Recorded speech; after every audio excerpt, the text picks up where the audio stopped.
क्या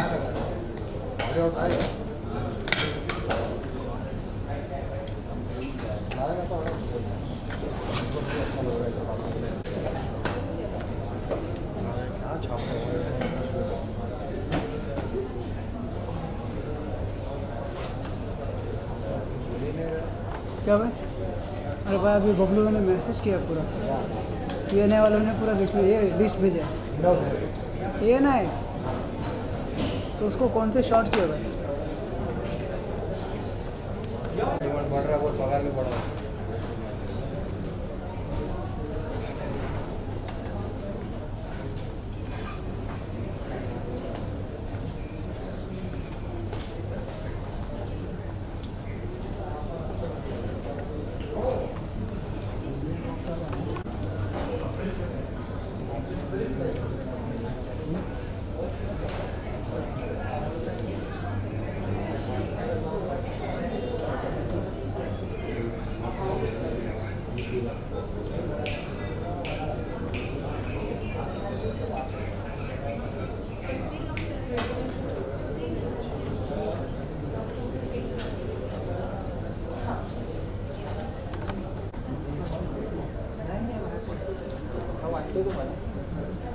사람이 필요할 때고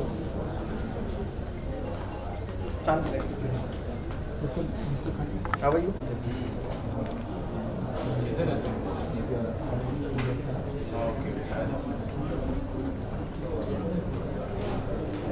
नहीं ऊपर गार्डन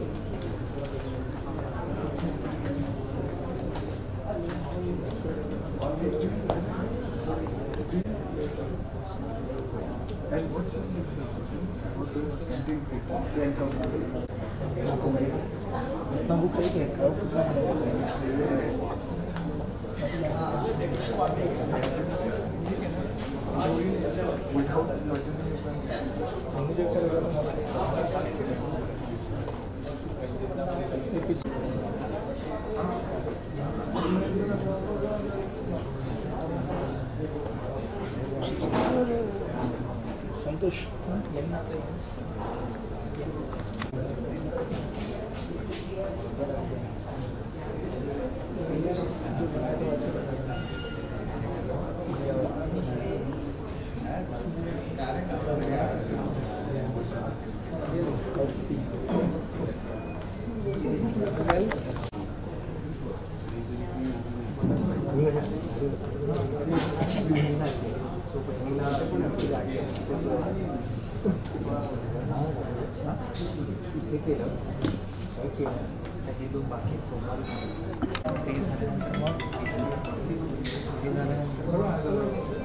कैंपिंग करना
उसकी जरूरत नहीं है।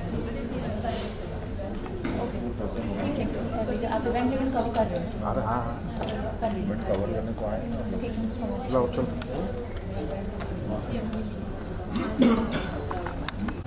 अगर ये क्या कर रहा था तेरे को दुख है यार? नहीं यार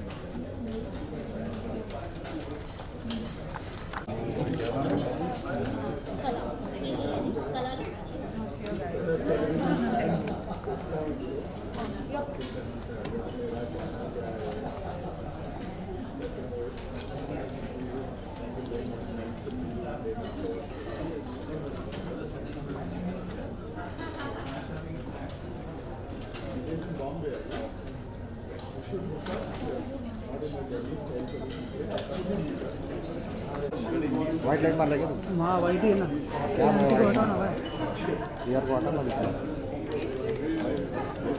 यार ही चमक रही है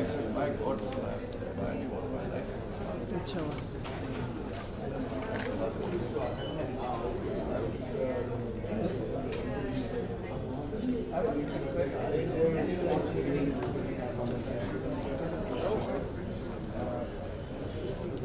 That incident of I have marked out Shivaji. This is my favorite. Shivaji.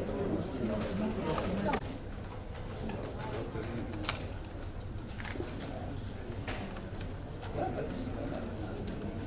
I thought one would be the swimming episode. Oh, it's like serious. Yeah, just after. Laughing at me. How are you, man? Ajay Batra.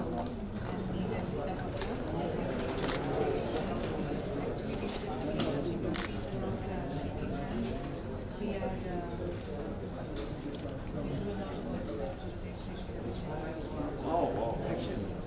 One little advice someone written more books I know this is my first one. sign or something like that. Okay. Next time.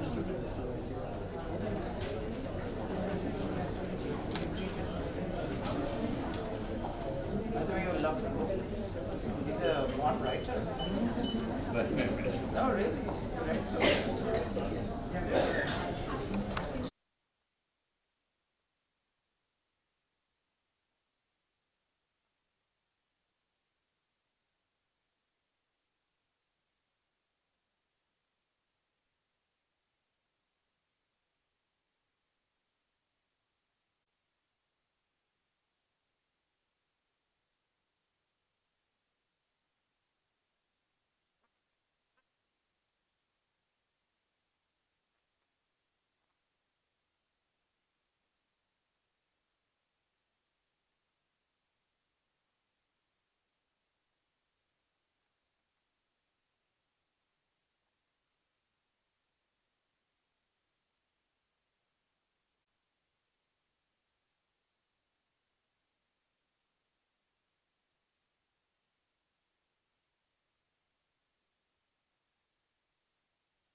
Once you come down from Better Road, you come to the ceiling.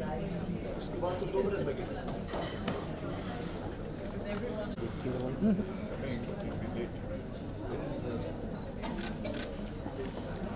Amitabh और इसको भी इतनी बार बोला कि light लगा ना मैंने लगाया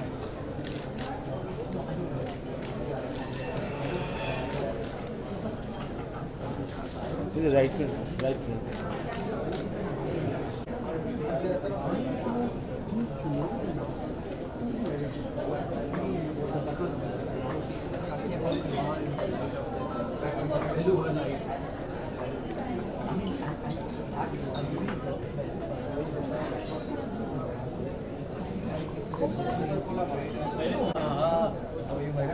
so good to see. So good to see.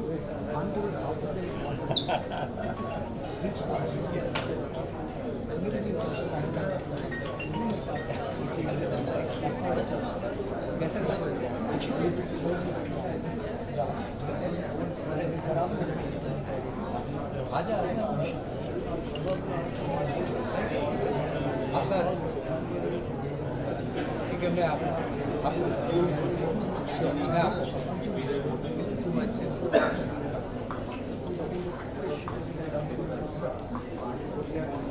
अरे सर अरे बाबा तुम हो थोड़ा पीछे आते रहे बेड आ रहा है Yesterday I was talking to Ali.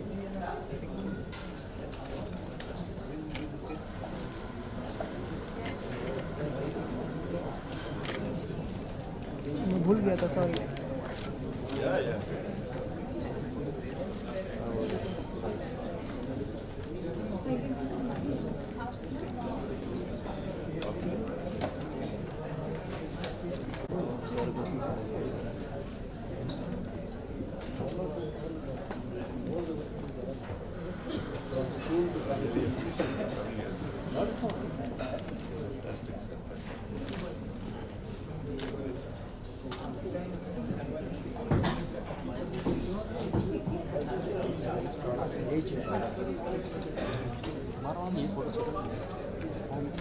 Yes, and into this camera also one more. Could be, na? Yes, please. Yes, please. Sir, center, sir. Sir, center.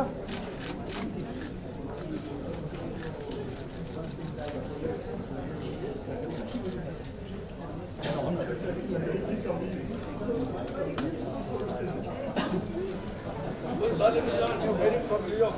You don't know, right? Yes, absolutely. सबसे lovely.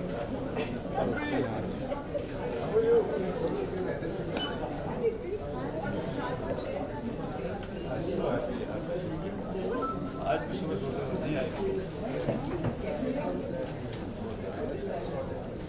उल्टी book है.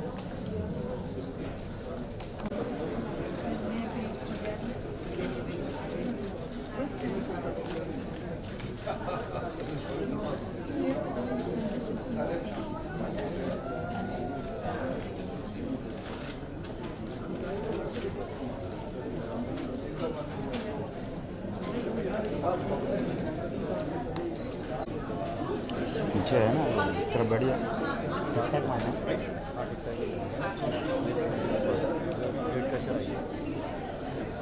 कौन कैसे?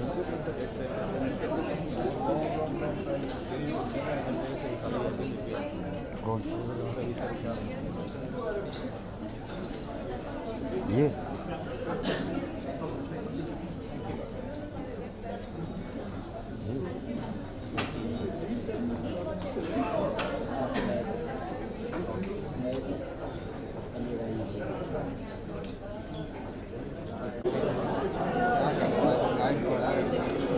Tone blue तो नहीं दिख रहा, देख जरा.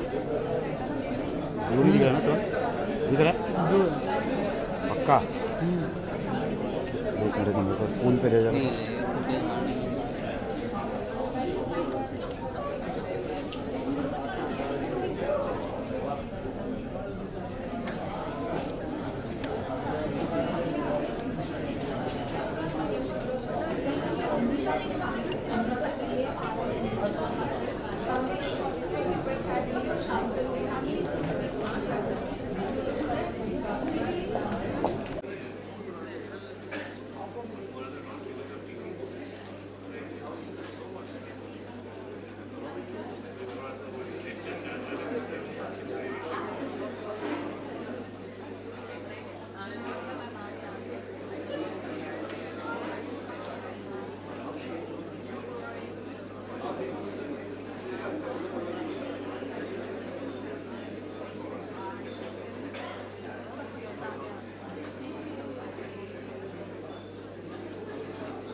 Parikshit, our author, for writing the book. It's been a pleasure working with you over the past 1 year.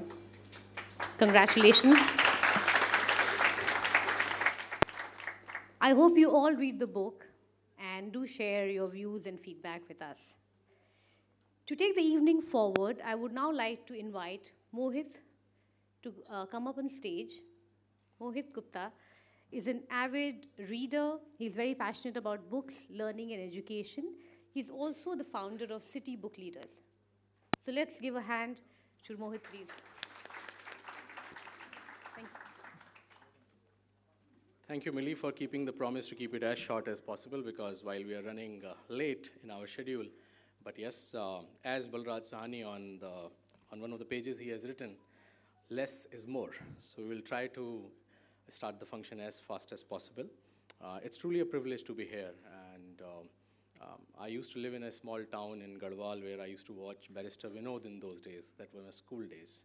My mother always used to wait and never used to serve dinner during that time. I think it was a weekday. I grew up, I was in college, and Kaun Banega Crorepati started. To take this forward, I would now request, for the unveiling of the book, I would request Millie, who was already here, but I will call her again. She is the publisher from Penguin. Preeti, who is the marketing head of Penguin, to come onto the stage. Would request Mr. Venu Nair, who is the Chief Commercial Officer of Trent Limited. Under the Trent, they manage Westside, Landmark, and Zudio. Ladies, you know whom to approach for the discounts. And none other than Mr. Anil Dharkar, please on the stage. Mr. Parikshit Sahni, the author of this book, and none other than Shri Amitabh Bachchan ji. Ladies and gentlemen, a big round of applause for all the people to unveil the book.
I now hand over the stage to our three eminent panelists who will talk about the book and take you through the journey of the book.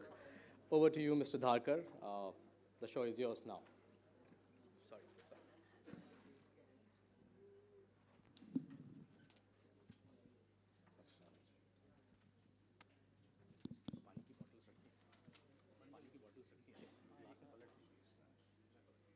You want to read? Oh, nice. Right in the beginning or later? Okay. Okay, here we are. Are we all here? We can do that ourselves. Thank you. Thanks.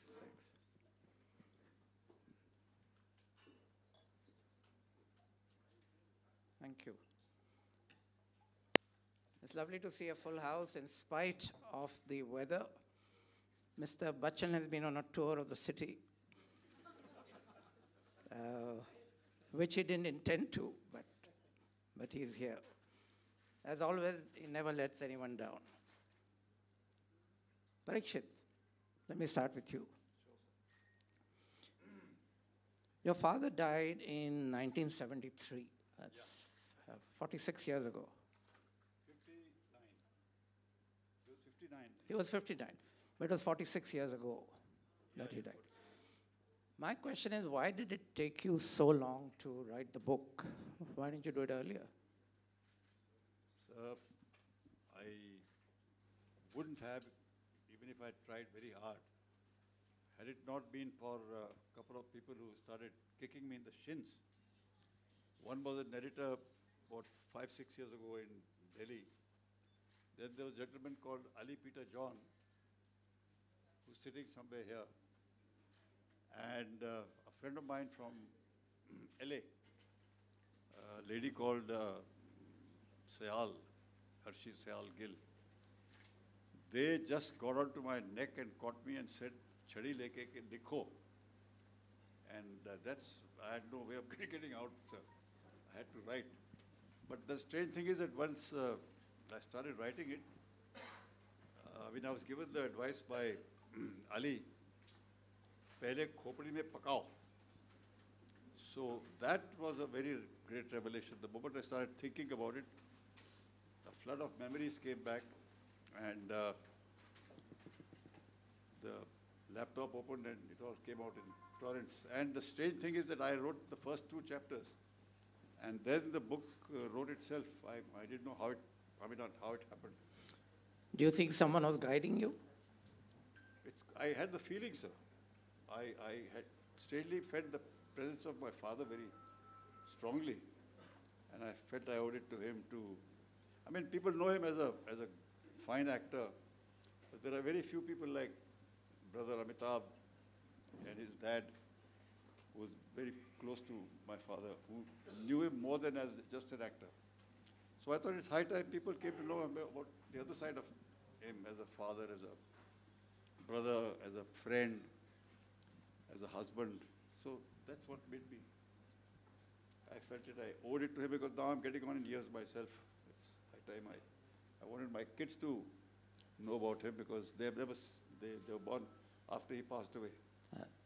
But tell me, was it an experience that made you sad or happy, or because there are a lot of very touching moments and some very difficult portions in the book, which must have been quite cathartic to write, and were they difficult to write?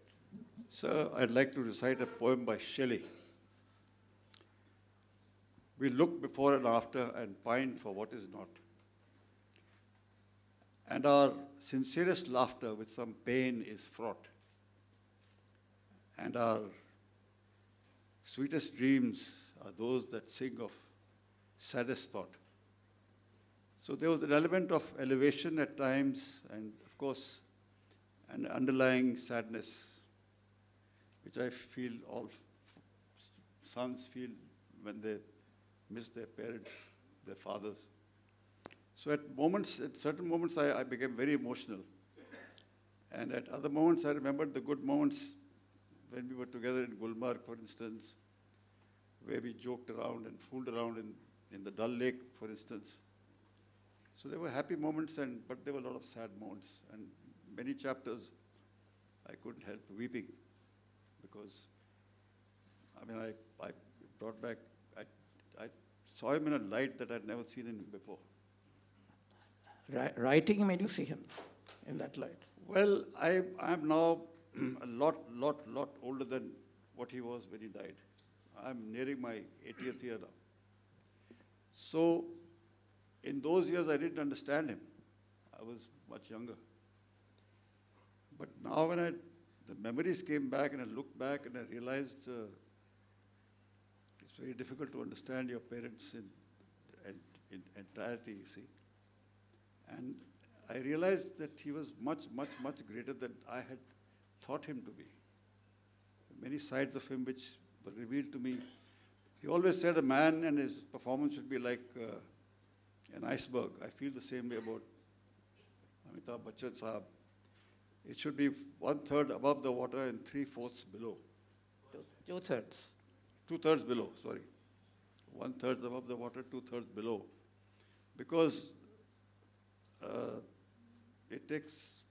that's what doesn't show. But that's what gives weight and solidity to the iceberg. So I got a glimpse of that 2/3 below the water. And that shook me up. Wonderful. Amitabh, you've done a really nice forward to the book.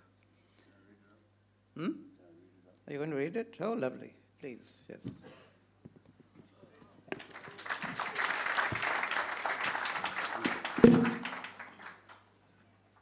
Good evening, ladies and gentlemen. Never have the speakers that came before me been as subtle as they were regarding the word late.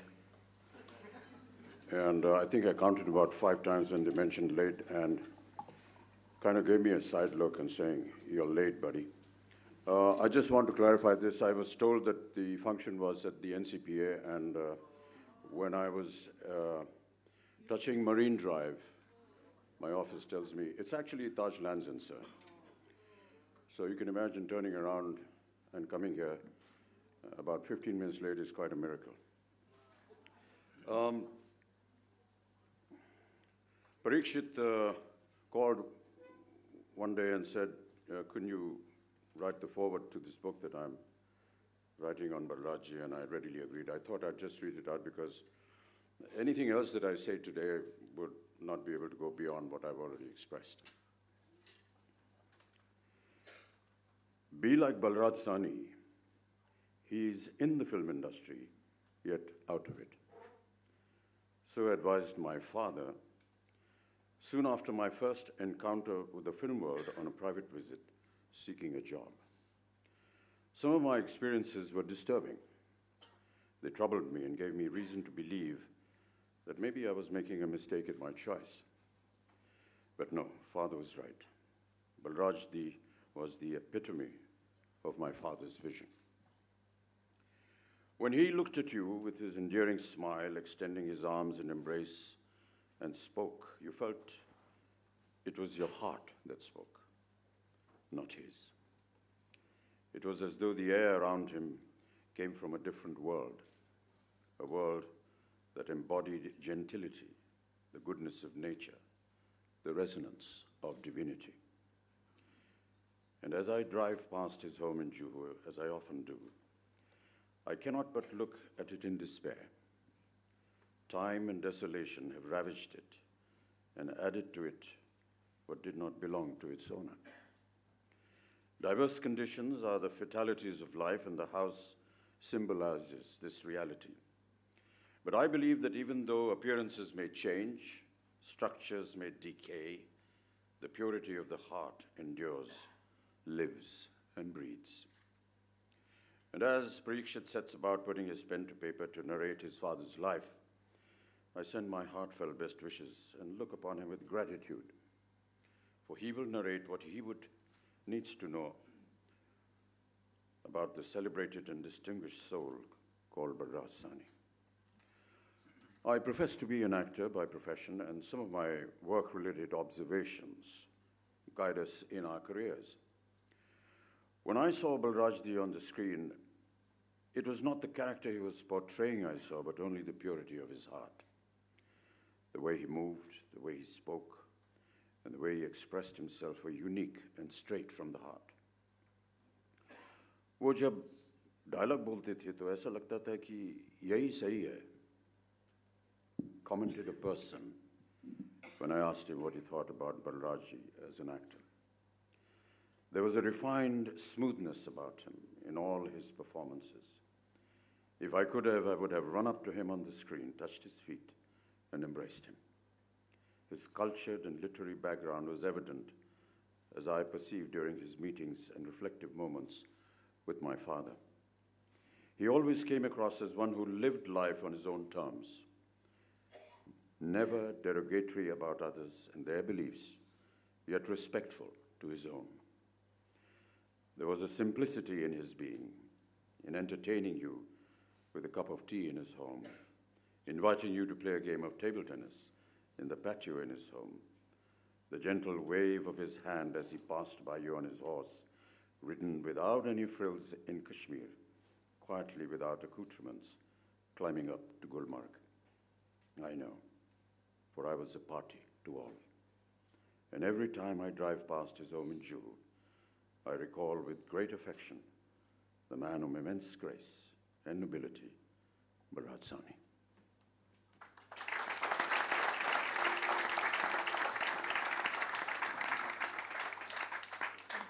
Thank you.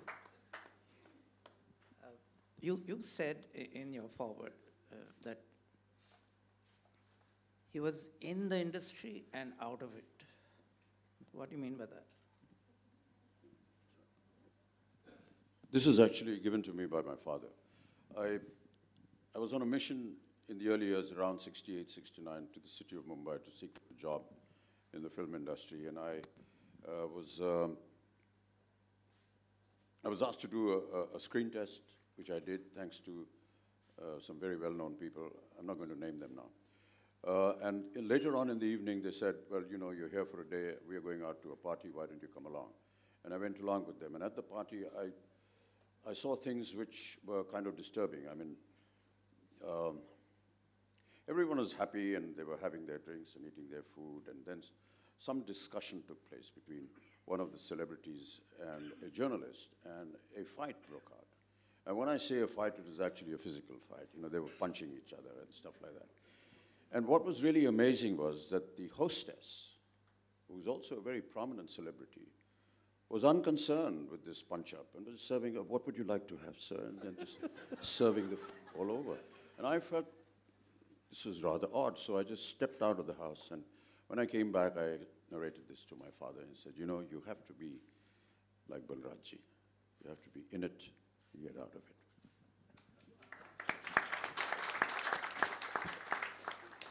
How would you describe Balraj Sahni's acting style? I just mentioned it. He was just, you never felt that he was performing. Yes. He was always so real, so simple. And as I said, when you ask somebody on the street, he said, "वो जब बोलते थे तो ऐसा लगता था कि यही सही है." That's a great compliment. Right. Because many of us are incapable of getting that kind of compliment from a common man on the street. And when he thinks that this is what his performance was like, then you tend to believe it. By the way, Parikshit, this is a really well-written book. So you obviously inherited some of the writing ability from your father, who was a writer, apart from being an actor. And your uncle, Bishop Sahni, yeah. who was a full-time writer. Yeah, he was a full-time writer. So there's something has come into you, which I wish you had realized earlier. I don't know, Anil Saab. I think, again, Shelley has said that poetry should come to a man like leaves to a tree. Otherwise, it needn't come at all. So, writing is something that comes to you like leaves to a tree, you know. It is something, I mean, it can't be learned, it can't be copied, it cannot be inherited, I think. He's a poet too. Yeah. No, really, it's something, I don't know, I've been writing since I was in school, I've been writing since I was in college, I did literature in college. And I've been writing ever since, but nobody took it seriously. They said, "Ye to actor aadmi hai yaar. Kya likh ke le aa rahe ho?" I went to several papers and said, "Please publish this article or this little thing I've printed." Some people did, and the others just dismissed me as being, "Yeah, you're an actor." But you had a story published in the Illustrated Weekly of India. Yeah, that credit goes to a lady called Anis Jung.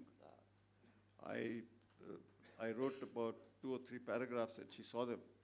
And she said, "Sit down now and finish them." And she made me sit till about 3 o'clock in the morning on my underwood and type it out. And I kept saying, "Yaar, chodo ye, kai ke liye kar rahi ho, thak gaya hu.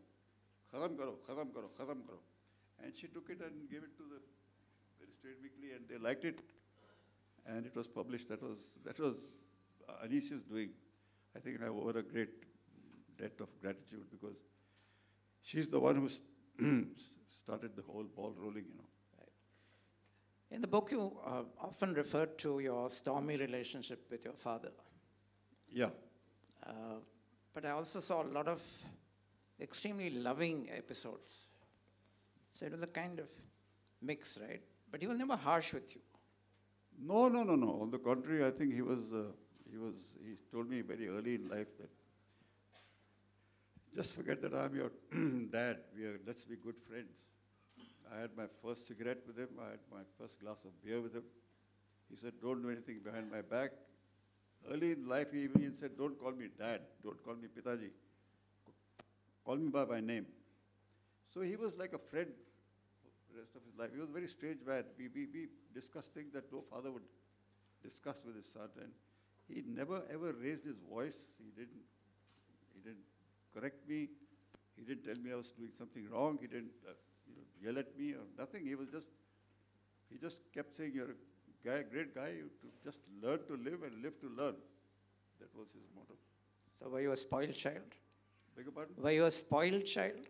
I was, yes. I was thoroughly spoiled. Thoroughly spoiled. Absolutely. And I think many of us star sons are. Not all, of course, their parents are. But I lived in boarding schools. Mainly, I didn't live with the family ever, almost. Only in the holidays. And in the boarding schools, I was singled out. Anyway, Balraj Sahni Saab ka beta hai. So I thought I was a big shot, which harmed me a great deal. It was only in Russia that I felt very happy because nobody knew who the hell I was. Nobody knew who was Balraj Sahni, and I felt I was myself. But in college and in schools and where I went, they thoroughly spoiled me. Guys were nice to me because, arey bhai, Sahni Saab ka beta hai. So that's it. You must have grown up under the shadow of your father. Indeed. Well, that brief answer doesn't give me a lead into another question. You could be more helpful. Okay. I'm going to narrate a story then. I've said this many times before in several other events, but because you've raised this issue, I think I'll talk about it. I'm referring to a poem my father wrote. It's called Wasiyatnama. Every one of us at a certain age writes a will. And I won't go into the recitation of the poem, but I'll just give you the essence.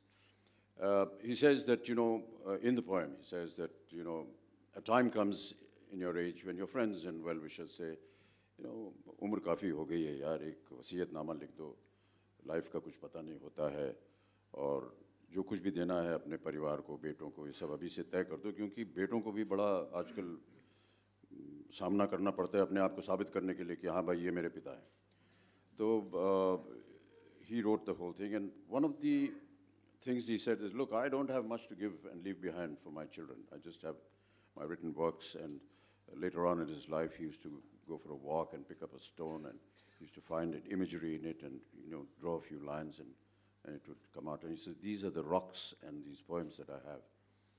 But some of the most important thing that he said in that poem, which was that what are you going to leave behind?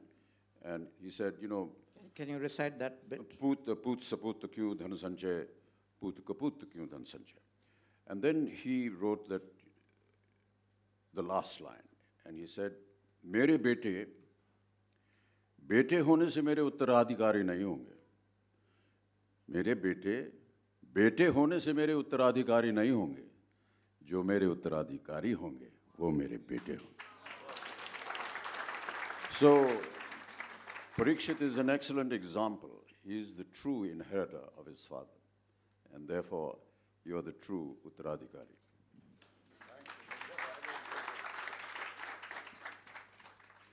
But there was one aspect of Balraj Sahni which I would never have suspected, which comes out in the book. And I'll give you both that incident. I actually wanted Parikshit to read it, but he says a bit long. So very briefly, Balraj Sahni was very fond of swimming. And he took, how old were you when he took you into the sea? About 10, maybe. Okay, so a 10-year-old Parikshit goes with his father into the sea. And the sea is very rough. And Parikshit says, you know, I'm scared, I don't want to go into this. He says, come on, and coaxes him into the water. And then they find themselves being dragged into the sea, deeper and deeper and deeper. The tide was going out. Yes, the tide was going out. And this little boy, and I think anyone would have been scared. I would have been screaming. And it goes on, and Balraj Sahni is absolutely calm. And he's saying, why are you worried? The tide is going in, it'll come back. And we'll come back with it. So don't fight it. Just relax. You know how to swim, and the sea makes you float, so just stay there. And they went deeper and deeper into the sea. And then finally, they find a little boat coming to rescue them. And there's an Englishman paddling a kayak. And he comes near them. And Balraj Sahni says, go away, we don't want you. So Parikshit is saying, but Dad, we must get into that boat. Someone's come to save us. And he just refuses. And when he sees it's an Englishman, he says, you Englishman, we don't want you here. You go. So of course the Englishman has some choice swear words for Indians and goes back. And these two stay in that water for 2 hours. And then the tide goes back, and there they are. That must have been traumatic for you. Yeah, I shivered. Mike. I thought that was the end of my life. I mean, I was petrified absolutely. And I thought Dad had finally gone mad because he started singing songs. And he started floating and he started joking around. And I said, "Ye pata nahi kya ho gaya? Dad ko yahan mar rahe hain, yahan pe daddy." And then this Englishman, he came and said, "Come on, get into the boat," because a lot of people had collected on the seashore. We were about a mile out, and they guessed that they're in trouble. So this Englishman came, and I got hold of the boat immediately because I thought, God said, he said, "Chodo, just leave the boat." It was an order. I said, I think Dad has cracked up or something. Here is a guy who come to, sort of save us. And, but Dad told this fellow, he said, "This Englishman, we don't need you. We can look after ourselves. Please go back." And that fellow said a lot of things about Indians. You crazy Indians, that you want to kill yourself and your son also. And yes, sure enough, we floated after that for a long while. He kept singing revolutionary songs. He was a Marxist. Mil ke chalo, mil ke chalo, mil ke chalo. Are bhai, mil ke chalo. All these sort of things. I said, "Yaar, kya mil ke chalo, yahan mar jayenge." And ye waqt ki awaaz hai, mil ke chalo, and all that jazz. But anyway, it was I can't tell you, if you only have to experience it, the tides during the monsoons are horrendous. When they drag you out, I mean, you can't hold on to the bottom because they just pull you out. And when it sent you back, it was like a miracle because I did start swimming a little bit. He had taught me a little bit. And it really literally threw us on the sand. We left near Palm Grove Hotel, which is called, I don't know, something else now, and came out at the creek, which is about 2-3 miles away. And then I went to sleep because I was exhausted. And I was glad that my life is saved. And Dad looked at me, smiled. He was smiling when I opened my eyes. He pulled me up and he said, "Dekho, beta." There are going to be a lot of times when these sort of situations will arise in your life. And remember, the tide always comes back. So always ride the tide, don't fight the tide. And that has helped me through a lot of many crises in life. Well, that could have been the last lesson you learned in your life, but... I thought it was.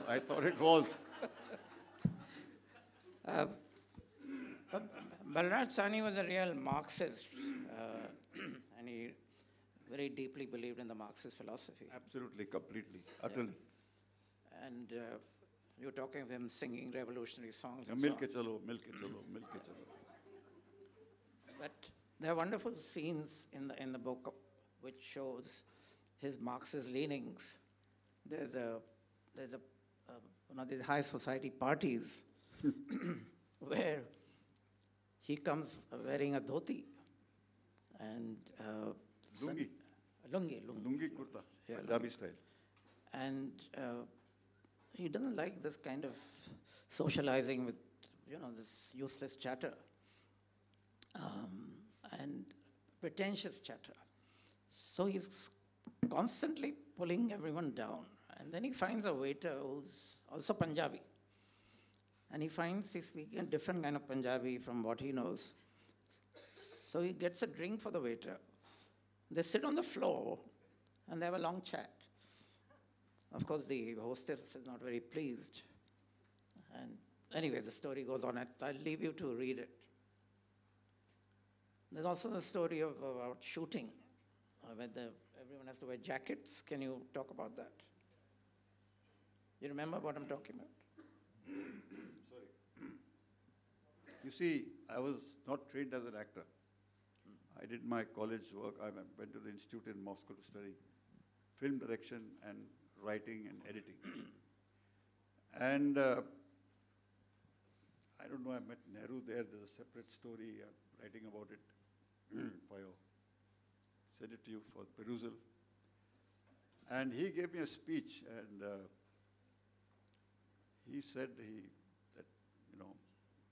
India was, is your mother, you should go back and all that. So I came back to India full of feelings that one must serve one's motherland and all that, because the Russians really somewhere in those days, Soviet Union, they looked down on India and I didn't like it. So I said, I must be of service. How can I be of service? As an actor, what can I do? And I really became an actor because of Dad. People thought, yeah, aadmi to theek lag raha hai, thoda bahut to seekh liya hoga baap se. Bana do isko actor, le lo film mein. But I made a film, a banner of production called Balraj Sahni Productions.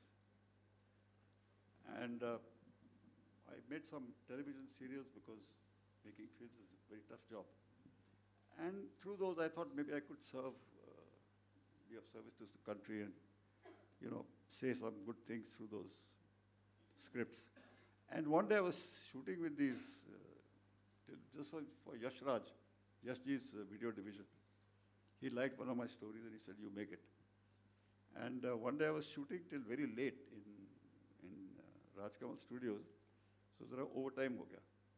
So I told this, my production guy, I said, keep the important guys, inke close-ups lene hai. Baki junior artists ko bolo, they can go. And there was one very, very old man, he must have been in his 70s, who didn't go. और 3 बज गए, मैंने कहा, sir, I went to him, I said, sir, आप क्या कर रहे हो? थक गए होगे, please go. He said, sir, नहीं, मैं आपकी वजह से नहीं रुका. ये बलराज साहनी प्रोडक्शन है, इसके नाम की वजह से रुका हूँ. और वो इसलिए क्योंकि आप तो ब्रदर ब्रदर बोलते रहते हैं सबको. वो वाकई हमारे ब्रदर थे. I said, please explain. He said, देखो ऐसा था. हम लोग शूटिंग कर रहे थे. In those days there was no AC, and we had to wear jackets sometimes. That time there was no AC. Yeah, and after shots, the junior artist was supposed to stay back on the set and not take off their jackets. But the stars were supposed to take off their jackets and sit in front of the fans. But they noticed that Dad had not taken off his jacket. And the assistant came several times to tell him, Sahni sahab, aap utar dijiye coat, garmi ho rahi hai, pasine aa rahe hain aapko. He didn't say anything for a couple of minutes, and then he said, देखो, अगर मुझे पसीने आ रहे हैं तो in junior artist के साथ क्या हो रहा है? इन्होंने सब ने कोट पहने हुए हैं. Sir, that is not allowed. इनको तो ऑर्डर है कि इनको पहन के रखने पड़ेंगे. देखो फिर हम भी पहन के रखेंगे. It is only when the director came and told these guys, okay, take off your jackets, that he took off his jacket. So that old man said, वो हमारे भाई थे. आप तो ऐसे ही बोलते रहते हैं. And he had that innate love for not just humanity, yes, but also for, the underdog. And the other very significant thing about his acting was, this is the human side, and the acting side, he was a method actor. Right? And like in Garam Hawa, in order to play the role, he actually went around barefoot in the heat. And he got blisters on his feet. To get a feel of the character, he talked to people who were working in similar situations. And there's that incident of you as a boy having to spit on his face. Yeah, that was something I wish you hadn't reminded me about.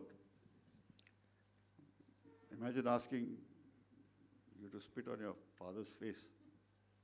Well, it was in the script. We were doing a film called Udham Singh, and this jackass of a writer had written, Dad was playing a Gandhian, and I was playing Udham Singh. So there was a big fight between us. And in the end of that fight, I spit on him. So I did the scene. I mugged up my lines, and when the spitting time came, I spat in front of him and said, "Aap jaiye, mere saath zyada baat mat kijiye, thu." And the director said, "Fantastic, very nice shot."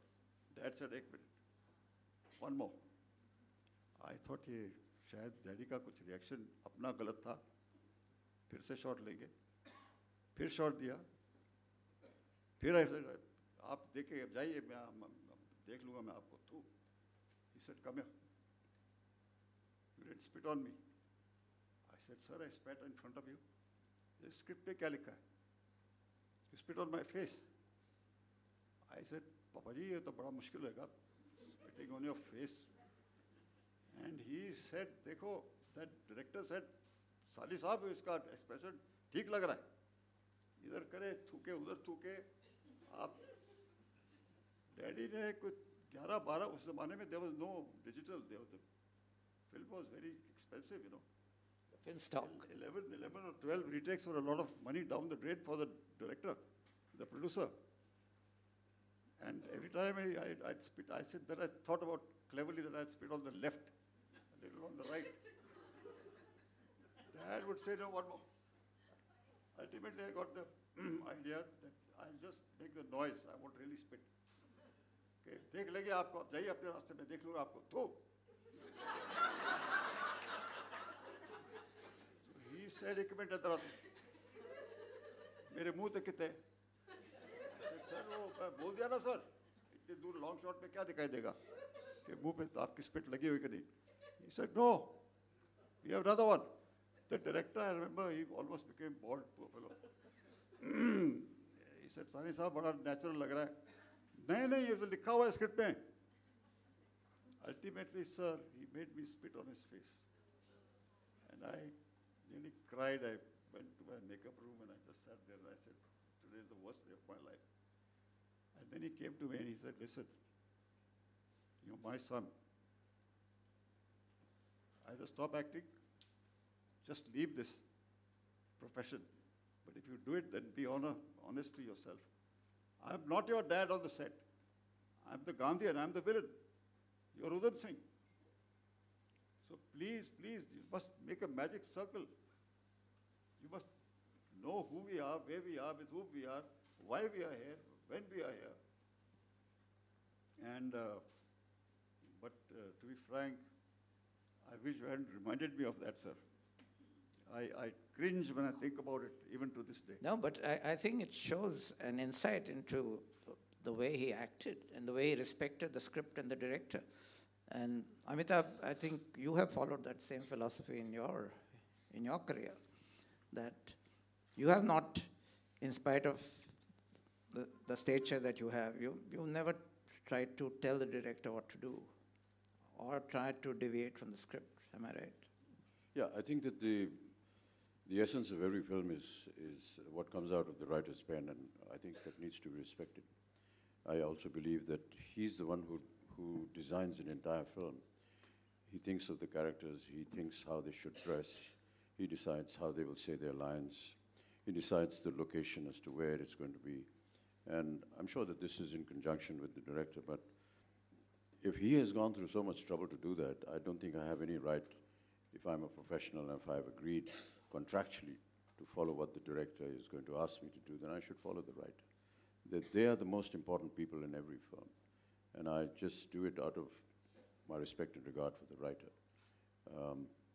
As Balraj was saying, you know, the story. Once it's written, I do believe that that is final. If you have a difference, yes, you sit before going onto the set.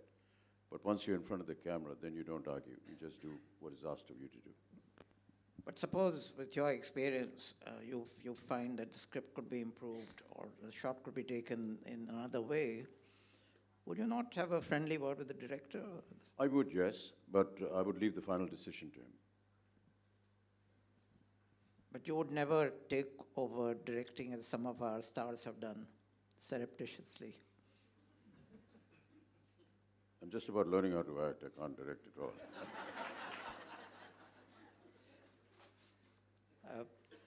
Do you believe in method acting?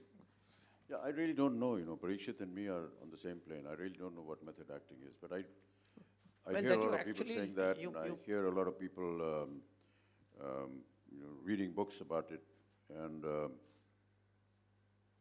I have to admit that in one of my sequences, I did try it as a result of an influence after reading these books, and it was fatal. I mean, I was to come exhausted. I don't know if any of you have seen one of my films called Diwar. There's a fight sequence in the garage, and after the fight is over, he comes out exhausted and walks to a tap, and he cools himself down. Now, the action sequence was done in Rajkamal's studio, and where he comes out of the garage was at the Bombay port, one of these gates, and that was after about 6 months.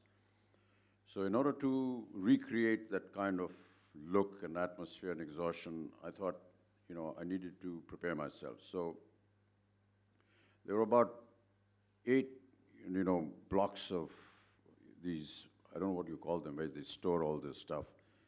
And it's about a mile down the road. So I kept running up and down, and by the time he said action, I actually collapsed because I couldn't stand up even. So that's as far as, you know, method acting is goes. And then I read about this famous incident between Laurence Olivier and Dustin Hoffman. Where he did something similar. And when he was exhausted, Laurence Olivier said, "Buddy, why don't you try acting instead of, you know, running up and down?" So everyone has their different interpretation, you know. Parikshit, I can't understand. I believe that Sir John Gielgud has very correctly said, Sir John Gielgud, great actor, he has said there is no such thing as a method. Every actor has his own method. We all evolve our own methods of acting, you know. But this thing about method acting is, I don't think there is.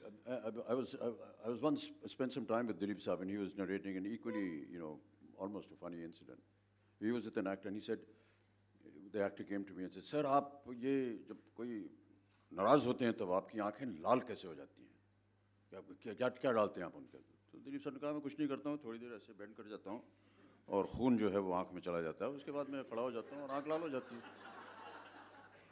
So this character said, "यार, ये तो fantastic idea है." So just before his shot, he went down, when we got up, he fainted. Fell down. So everyone has their own ideas of how they should, you know, prepare for a scene or do what they want to do. The blood had rushed in all the wrong places. But you feel that Balraj ji actually did this for every role, right? He got into the character very deeply. He didn't just act. though there's nothing to denigrate that. I mean, that's another method. But he got into the character. I remember seeing the shooting of Gandhi, Richard Attenborough's, when Ben Kingsley was playing the role. And throughout the day when they were shooting, he stayed in the character of Gandhi, Mahatma Gandhi, including the posture and everything. So even when the shot was finished, and he had to wait 2 hours for the next shot, and maybe he's having a cup of tea or something, but he would stay in character. And I suppose some people do that. Do you think it helps acting? I don't know. I mean, I've never spoken to people who practice the art, but this is what I do. I just follow Dilip Saab. Go down. Come up with my eyes red. That's about it. But yes, there are several people who, must be going through a lot of ideas and thoughts and how to get into the character.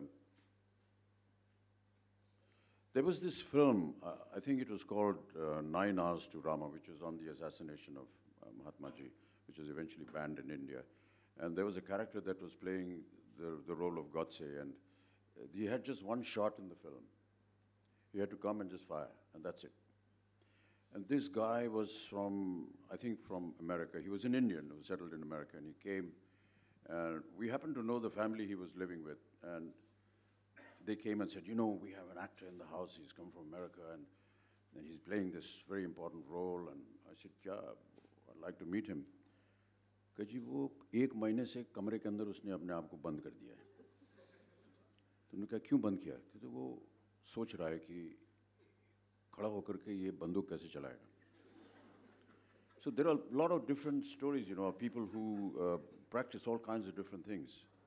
But whether it's worth it or not, I really don't know. Maybe they have a style and method which works. I haven't tried it. I'm okay. But Parikshit, in the book, what you say is that this getting involved so much in the character deeply affected him in Garam Hawa.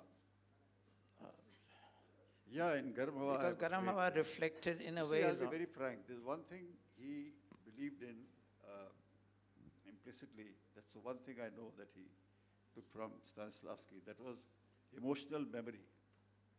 He always did a shot and which he had lived through that sort of an event, try to recall it, and then act it as truly as possible. And talking about Garmawa, it's in the book. I was giving a speech about him along with Satyu Saab, M.S. Satyu, the director of the film. And he spoke before me and he said that he made a very big mistake by including the scene which was not in the script, of his daughter dying and he burying her at the graveyard. Now that is one of the finest scenes in the book, in the film. But he said, I wish I hadn't done it because Dad went through hell. Because I think again, emotional memory. Because his own daughter had died. And yes, and he equated with that. And I remember one of the things that I forgot to write in the book.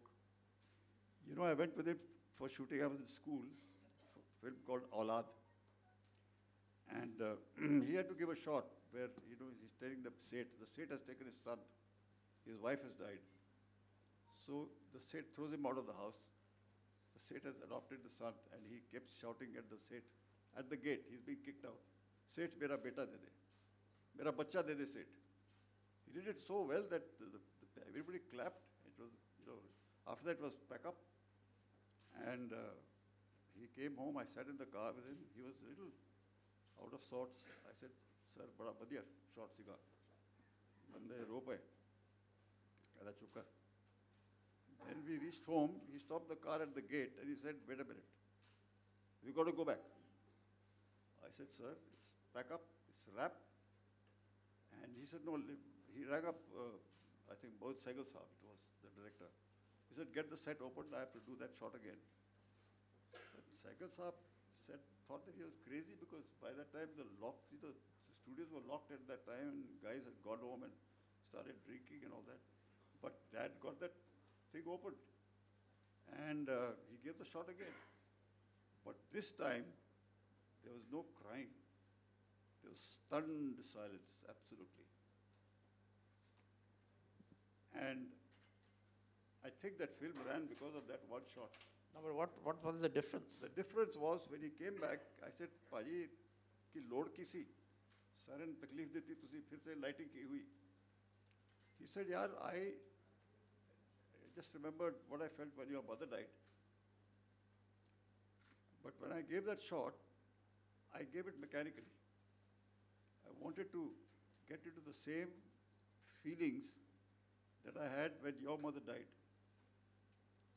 Therefore, I had to go back and I had to be true. He said, don't act. He used to tell me, believe. Acting is not acting. Acting is believing. So I think he exercised this thing about, emotional memory a lot, and always went back. And that, by the way, shot in Garmawa, it killed him. And M.S. Satyu said that. He said, I wish I had not put that shot in. But he took it to heart in everything that he did. He took it to heart. And he's a very sensitive man. So that was his method. Can you read a passage from the book? Sir, he's read the best chapter in the book. Happens to be the one that Amitabh has written, by the way. You can't read the same one. That's the foreword. And he's written it, so there's no need for me to read anything else. I don't think there is. If you like, I would, but I'd read a paragraph or so. Yeah. Can you get me my iPad, please, ma'am? iPad. Just read a paragraph. Can I sit and read, sir? I've got my knee very badly.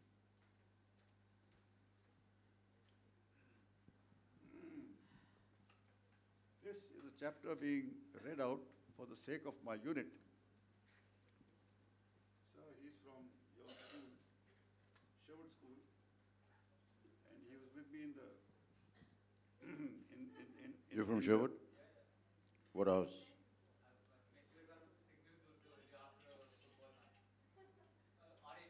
Robin, thank you. We're in the same house. तो sir ये मैं जब भी इनको बोलता हूँ इन सारे मेरे यूनिट वाले बैठे हैं यहाँ पे इनके साथ हमने भी सीरियल किया है कि मैंने शिवाजी का रोल किया है so they laugh their guts out. So I have, by the way, written a chapter on shooting for Shivaji. I have written this called Shooting for Shivaji. It's for you guys especially and for the rest of you. Dad was an atheist and did not believe in any religious practices and avoided religion like the plague. Nor did he have much knowledge about the tenets of any religion. I doubt if he had ever read any religious book. He was convinced that there was nothing good at all good about them. But strange to say, his actions were often of a deeply religious nature. He followed many religious doctrines without being aware of it. For instance, the Bible referring to arms says, let not your left hand know what your right hand does, which means do your charitable acts in secret. Dad lived by that axiom without having read the Bible. He never boasted about his altruistic activities and he always kept them secret. I found out a few years after he had passed away, when I was asked to play the role of Shivaji, that he was doing just that all his life without letting anyone know. Now this is when I was shooting for Shivaji. And it is during this time that I learned this fact about him. I'll read out one more paragraph and you'll get to know what Shivaji was, what I did in Shivaji. I still don't understand why the producer or director cast me in the role of Shivaji, who was supposed to have been of an athletic build, lean, wiry, energetic, with flashing, penetrating, hypnotic eyes. I was flabby, sluggish, lugubrious, lazy, dull, and had a spectacular paunch. My eyes were as hypnotic as those of a dead fish. I usually had a massive hangover during those days. Those were the days, my friend. We thought they'd never end.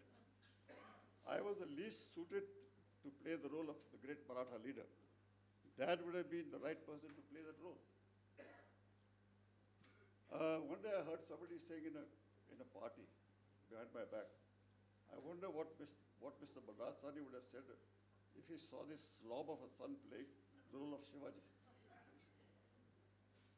Balrajji studied, researched, and lived every role he played. This fellow is a slug. He's an insult to his father's memory. This hurt me. I tried to make amends. I exercised, read a lot of books about Shivaji, but for the world of me, I could not get rid of the paunch. The horse, I apologize for writing this sentence. The horse I rode during the shooting usually let out a startled groan and a huge fart every time I mounted him. I'm sorry about this. I tried belts and cummerbunds around my waist. I tried jogging and calisthenics, but to no avail. I still looked like a miniature sumo wrestler. Now I would like to read the entire chapter, just bore you. I read the end. You see, Amol Palekar, our friend, had looked at me when I said I'm playing Shivaji and said, "Hey, Bhau, be careful. If you make one small mistake, you'll be lynched publicly by the Marathas." Now, that didn't help me in performing the role. It made me look very scared. And during this shooting, of course, many things happened, which I don't want to read out. I want to come to Dad right away. Now, one day we were shooting in the countryside, close to a small village near a small town in the sugarcane belt, when a bus loaded with some toughies arrived and made straight for me. The unit members were alarmed and fearing the worst, fled. Everybody, they left me alone. The toughies walked up to me menacingly and without a word dragged me, this is true, brother, dragged me to one of the buses in which they had come. They shoved me in the front seat. The bus immediately lurched forward and gathered speed. I was sure my time had come. I fingered my sword. It was a blunt and harmless film prop, and decided to put up a brave fight anyway and take as many of the toughies with me to Kingdom Come as I could. I tried to make conversation with the huge muscular fellow sitting next to me, but he stared at me in silence. I prepared myself for a quick and violent end. A surprise awaited me when we arrived at the destination. A spacious but scraggy garden just outside a small village. A makeshift stage had been set up at one end of it. Before the stage squatted a few hundred villagers. So this will be a public execution, I thought. On the stage sat some local dignitaries. I was hurriedly escorted up the stage and unceremoniously plonked in one of the chairs. By now, my courage had abandoned me.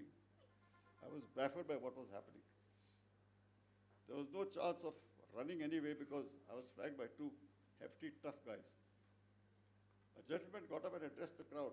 He looked at me and smiled wryly.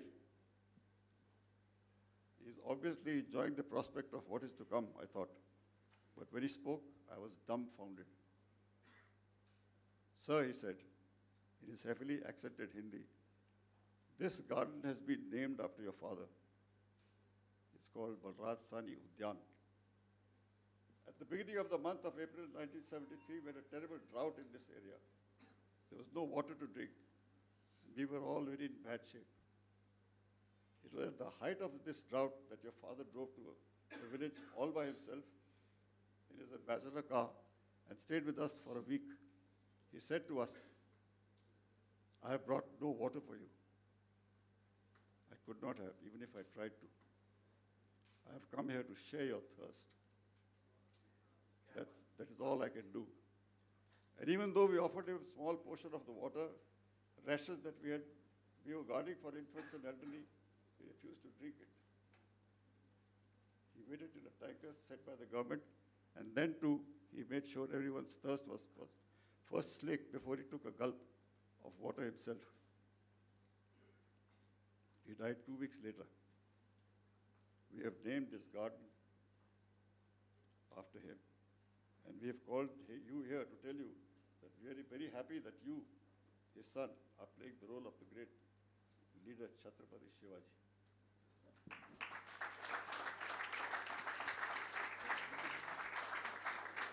It was then that something happened that was very un-Shivaji-like. Tears came to my eyes. I wept. I don't know if it was from the sheer relief at being spared a public lynching or from the realization that Dad had done this noble deed so unobtrusively. Any present-day public figure would have informed the press, made a huge noise, and turned it into a great publicity event. My attitude to my role changed after that. I put my heart and soul into it, started to live the role, and much to my own surprise, was able to do some justice to it. Well done. So this shows that Balraj Sahni was in the industry and out of it also. So, clear. Do we have time for a Q&A? Just 2 or 3 questions. Okay, now we want brief questions, no statements, no speeches. Anyone?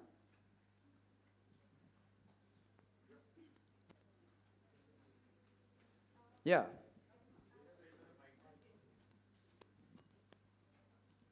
Hello, I would like to express my happiness and joy to be here with Mr. Bachchan and Mrs. Bachchan. I'm Piyu Sarkar, a scriptwriter, actress. I have a question that goes that it's a very meaningful message that's coming with the book, The Non-Conformist. And what is that thing that was always there in yourself, in your spiritual level, in your realism, that you wanted to express from your childhood, and that as an author, you feel that today you have been able to? I guess that is the true spiritual endeavor of all authors. If you can please enlighten us with something like that.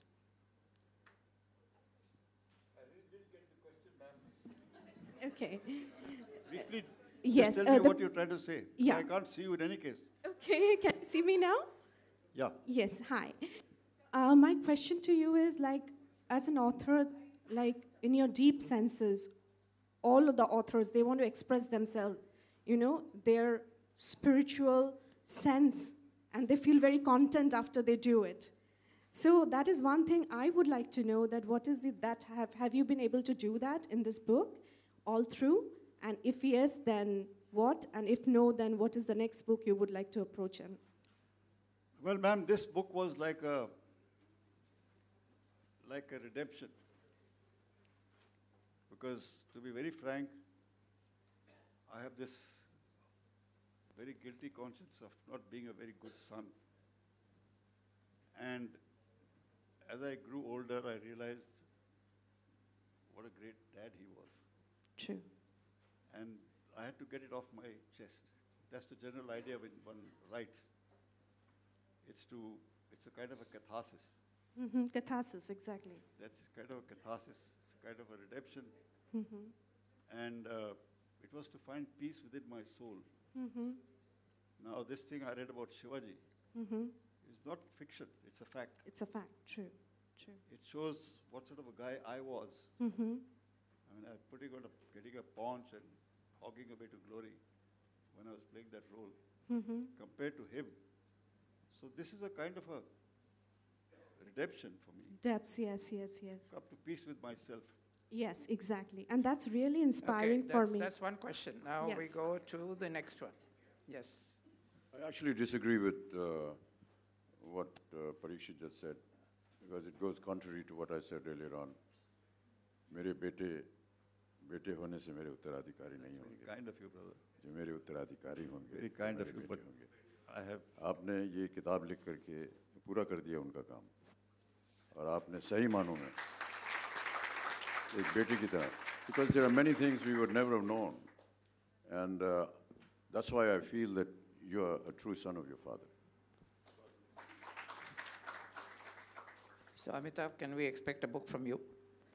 No, I would do great injustice to the writing profession if I wrote one. I beg to differ. Yeah, brother, we should keep deferring with each other. I read his blogs every day, and I suggest that all of you do that. He writes them after midnight, sometimes at 1 o'clock, sometimes at 2 o'clock, but they're all, each one of them, each one of the blogs I read is like a piece of literature. No, I can't even say that he's drunk because he's left drinking, but this is not correct, and please don't go there, for Christ's sake. Okay, I'll add my 2 bits. Amitabh very kindly launched a book I'd written, and the speech he gave he spoke for about 45 minutes. It was so brilliant that the editor of the Times of India rang me up and said, can we print the whole speech, which the Times of India did. So your modesty is unbecoming. Okay, since no one is asking a question, I will ask. Oh, okay. I think Can someone get a I'll mic go there? ahead. You don't need a mic, you can just scream. Yeah. My question is for Mr. Bachchan. Which performance of Mr. Sahni did you like the best and why? You know, there's such a vast repertoire that it's very difficult to name one. But Do Bigha Zameen, Kabiliwala, Waqt, and an incredible performance in Garam Hawa. I thought that was the absolute ultimate performance that he gave. Mr. Sahni, my question is for you. Here, the other side, here. So my question to you is, do you have a particular writing style? A lot of authors write in the morning, write at a certain time, on a certain software. Was it like that for you? While the book might be cathartic, but in the process, what was the process like for you as a writer? What was the? Process of writing. No, I think he mentioned it, that it just came to him. Yeah. Right. He did talk about that. Yeah. You're talking about the discipline of writing? Yes. Well, there are many theories about that. There are some guys who get up first thing in the morning and write for a certain amount. Some guys have these 900 to 1,000 words, but there's no real discipline. Everybody has his own way of doing it. Steinbeck used to start writing at 10 o'clock in the morning. This lady, her name is Julia Cameron, very good writer. Recently read one of her books. She writes all the time. I mean, if she goes to a cafe, she writes. Afternoon, she writes. So I think there's no... I try to feel that I'm a writer by getting up early and writing, but that was play acting, actually. I wrote at all addas when it came to me. And usually when somebody like Ali Peter John or Harshi Syal or our friend Millie used the stick on my back. Likho. That's what I wrote. How long you took to write this book, sir? For how many months, actually? I think it took us 1 year. 1 year, okay. To write it and then 1 year to get it out, published. Okay. Yeah, I would like to say something. My name is, here, sir, Nasir bol raha hu. Brother. I don't know how many of you over here know that, good evening, sir, that I am one of the very few fortunate people that my mother also got to act with Balraj Sahni Sahab in Do Bigha Zameen. She had played his Rakhi sister, and my father has done about 8 to 10 films with Balraj Sahni Sahab, and it was Balraj Sahni Sahab who took my dad to Navketan Films and said कि वो आदमी है गुरुदत्त, वो director है, उसको पटाओगे तो काम मिलेगा. And that is how, from a bus conductor, he became Johnny Walker. So I am here because of him. And my privilege to work with Parikshit, sir. Wonderful. So I think that's a very, very nice note on which to end this evening. Thank you, Parikshit, for being here and for writing this really, really wonderful tribute to your father. Can I just... And let me also thank Amitabh Bachchan, whose presence has elevated this evening. Anil, just 1 minute. Can I just narrate a story that we shared together? I mean, it wasn't meant to be shared together, but we did it, if you don't mind. Please, please. When you were talking about what you felt when these hefties came and took you off, and you were, stuck between this, and you didn't know what was going to happen, and you were scared. I'm reminded of, you don't have to write those expressions, because I've seen those expressions on you. Parikshit and me and several others were working in a film called Desh Premi, and it was in a slum area which was erected, and there were many, huge stars, Shami Kapoor, Prem Nath, Sharmila Tagore, everyone. And every time the scene would be over, we would all sit under one temporary roof and we used to sit and chat. And, sorry brother, this is confidential.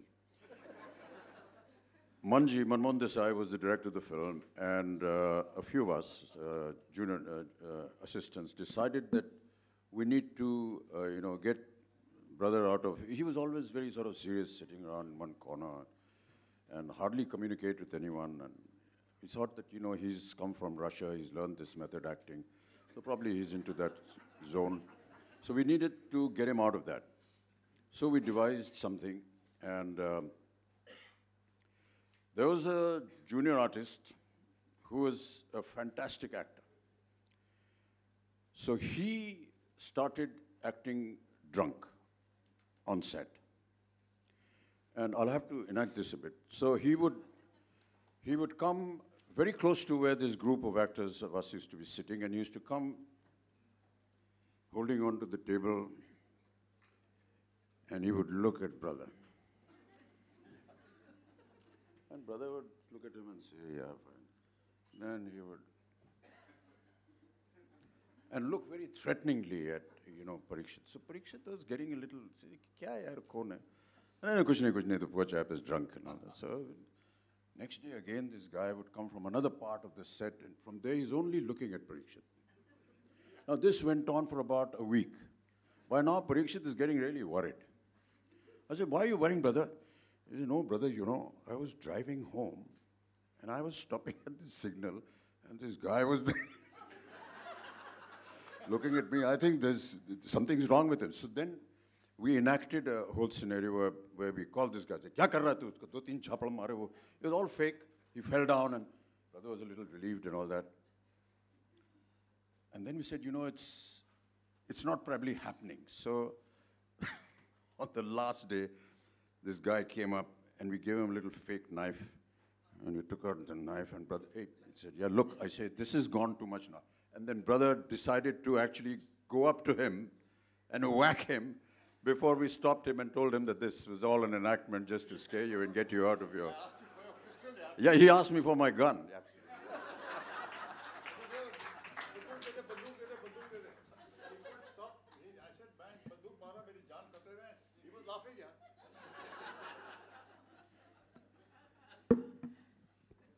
Well, thank you for that. Unexpected bit of acting. But that was the expression I had on my face. Is absolutely. He was scared as hell. I mean, he said, "Kaun hai yaar, ye aadmi dekhta rehta hai mujhe aise." Yaar, pagal hai, chhod do. Then next day again, this guy would come exactly in front of Parikshit. So he's going to, get him. And brother was really worried. I was worried, sick, yaar, I asked you for a gun, that's why I wouldn't have.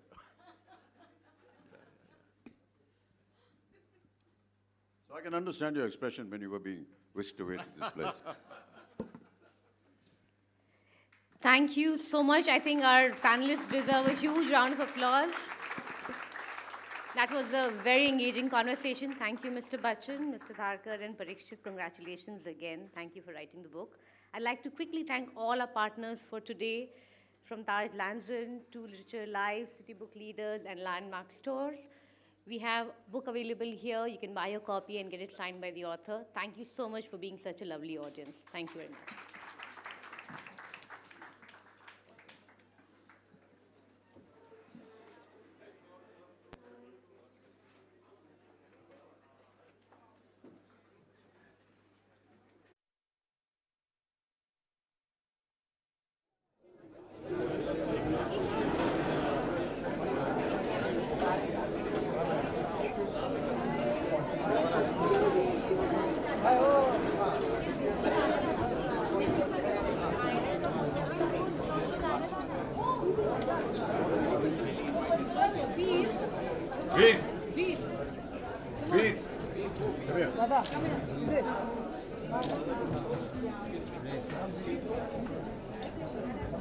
Just can make way for him. Come. You gotta take a photograph.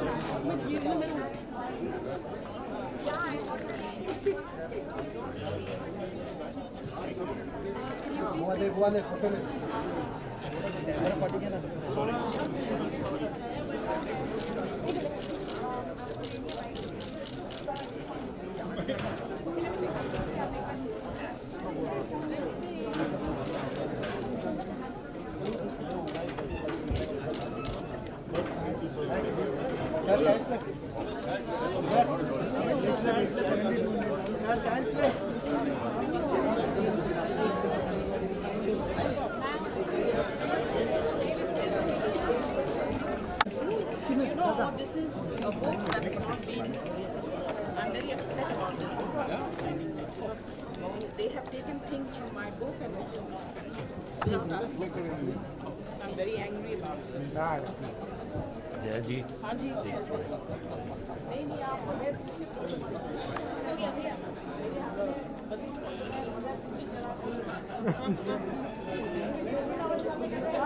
Actually वही shot देख रहे हैं